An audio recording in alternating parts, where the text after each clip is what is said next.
Saudações, nobres ouvintes, podcast Sem Esperança. Eu vou fazer para vocês a minha resenha, sobre o livro do Joseph Conrad, que vocês devem conhecer muito mais pelo filme Apocalipse, por ter baseado o filme Apocalipse Now, com Marlon Brando, do Francis Ford Coppola, que é o Coração das Trevas do Joseph Conrad. E assim, se você quiser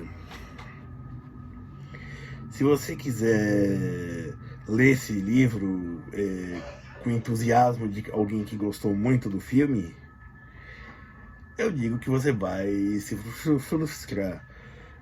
Tirando o fato de que estarem numa floresta,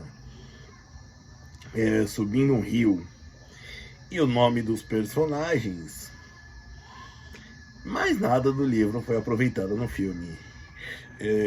É que nem também um outro filme baseado no livro, e esse preservou o nome.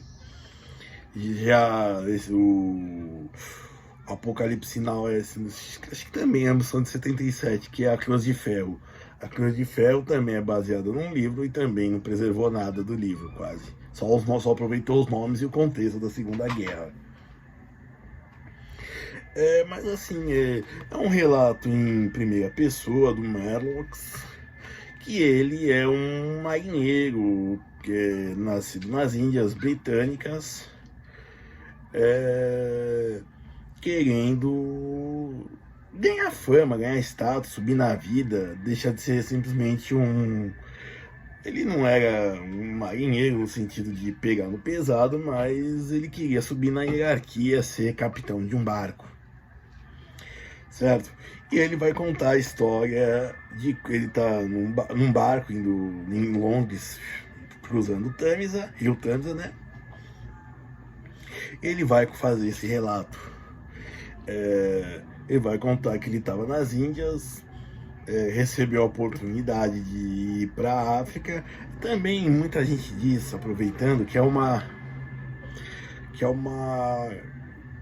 denúncia, digamos assim, ao rei Leopoldo II da Bélgica, falando nisso. Olha, eu diria que se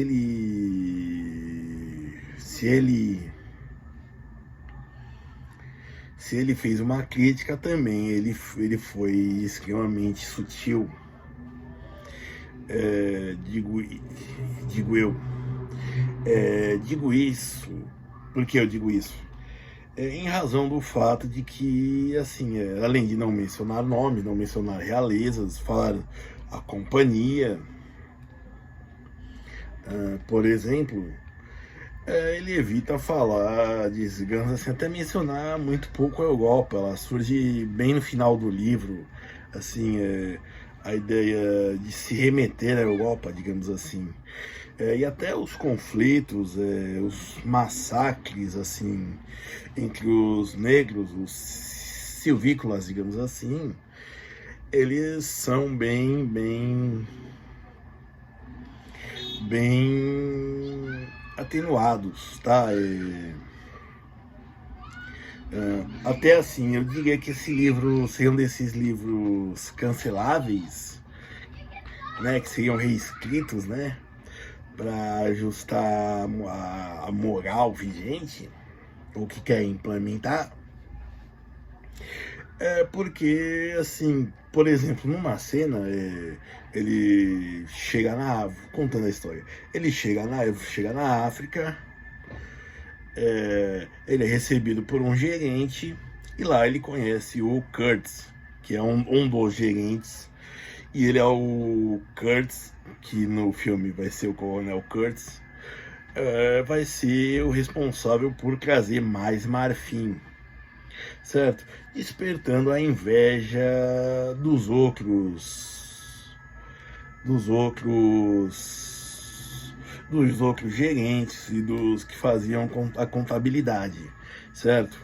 E lá, assim, você já vê peculiaridades. É que nem, por exemplo, as pessoas, digamos assim, subiam na vida por não pegarem as doenças da ceva, Malária, por aí vai.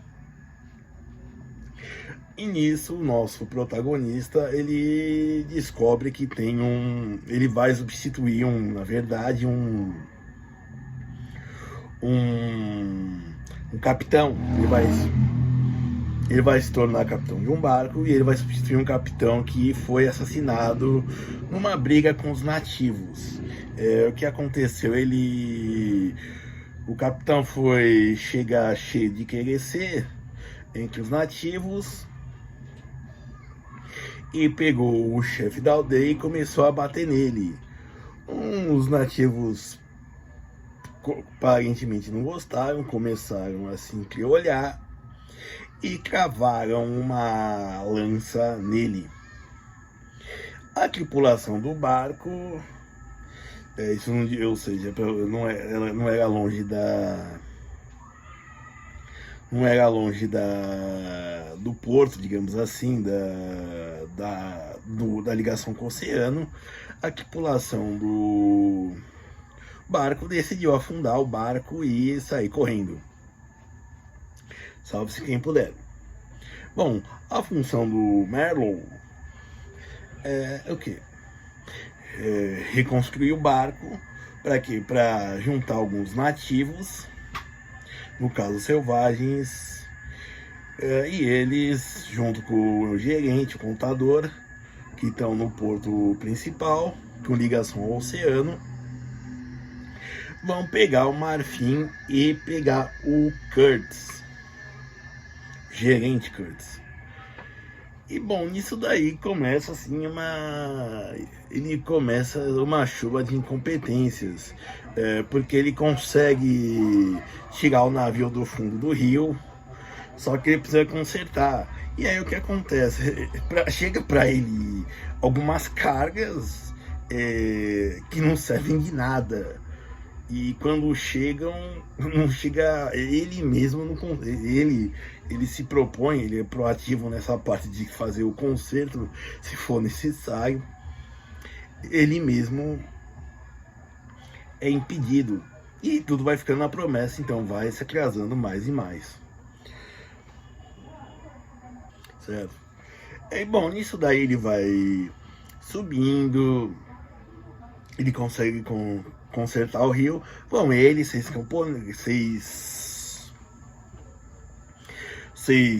pioneiros, basicamente soldados, o gerente e o contador, e mais 30 selvagens, como ele diz, né? E aí é engraçado, eles levavam carne de hipopótamo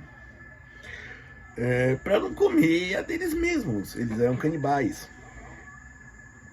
E o que acontece? Era muita carne de hipopótamo, eles foram subindo o rio e ela começou a apodrecer, né? Imagine uma carne numa selva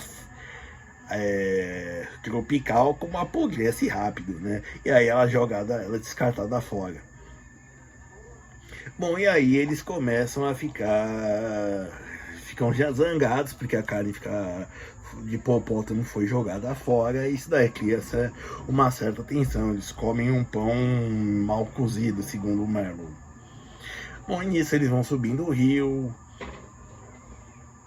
O navio, ele aguentava tal velocidade, só que ele só podia ir a tal, senão ele não aguentava.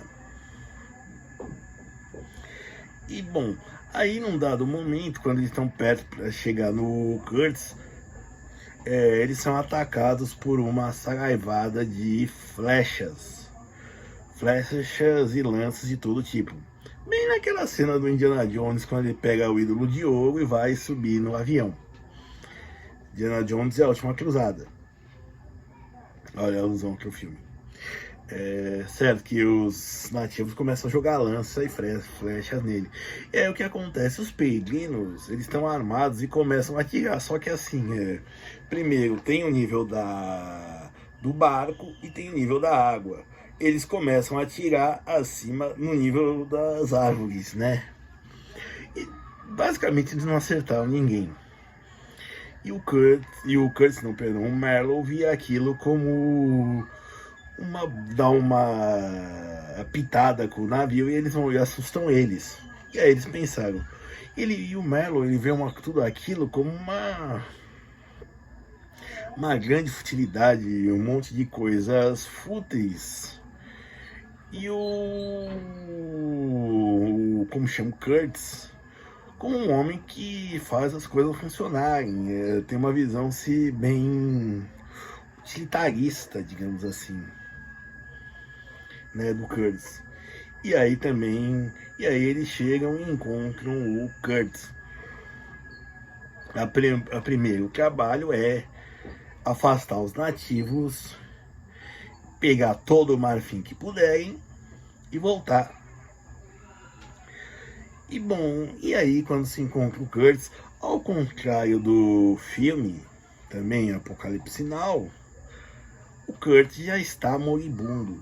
Ele é grande, alto, forte, como aparece, como é retratado no filme, porém ele não é, ele é o melhor, ele não é tão forte assim que no livro. Ele é retratado como alto, mas ele é magro, fraco, doente, entendeu? É uma figura forte, porém doente, magra, né, por andar no meio daqueles selvagens, certo? Só tomar os remédios dos selvagens, né? E aí eles voltam. E assim, no conflito que eu citei anteriormente, morre o timoneiro, que também era um selvagem. E esses outros nativos, que eram canibais, queriam canibalizar ele, né? Timoneiro. Que morre de um modo bobo. Ele, digamos que ele dispara nele mesmo por acidente. Por medo, assim, do conflito, né? E aí o Merlin disse: vocês, consigo mesmo, jogando o corpo dele no rio, vocês não irão comer. Se alguém for comer, serão os peixes, alguma coisa assim. Pra dizer não, pra demonstrar uma consideração, né? Tipo, ele fala mal do cara o tempo inteiro, mas do timoneiro, mas ele trata com essa compaixão. É uma coisa bem... Você não vale nada, mas eu gosto de você, né? Então é assim, E aí eles voltam, pegam o marfim, o Kurtz, e descem o rio. O Kurtz, ele conta alguns segredos. Ah, sim, só uma coisa. No filme tem o personagem que é um fotógrafo, né? Que encontra eles lá. Esqueci. No livro também tem um personagem semelhante, só que ele é um marinheiro também. E ele escreveu num livro que o Merlin encontra quando ele está esperando reparar em o rio. E aí ele achava que era cifrado, anotações cifradas, mas não, era em russo, em cirílico. Ou seja, cifradas. Certo? Só esse detalhe. E aí o Marlon conta uma palavra para ele, e aí ele volta para o Kurtz morre, ele volta para Inglaterra, e lá ele se encontra com a viúva não, com a ex-futura viúva dele. E aí, assim, mostra que ele é ainda um cara muito que passava uma sensação que ele impressionava as pessoas. E aí ele vai encontrar com a viúva e ela pergunta quais foram as últimas palavras dele. E ela sabe aquele negócio, a mulher fica esperando no porto.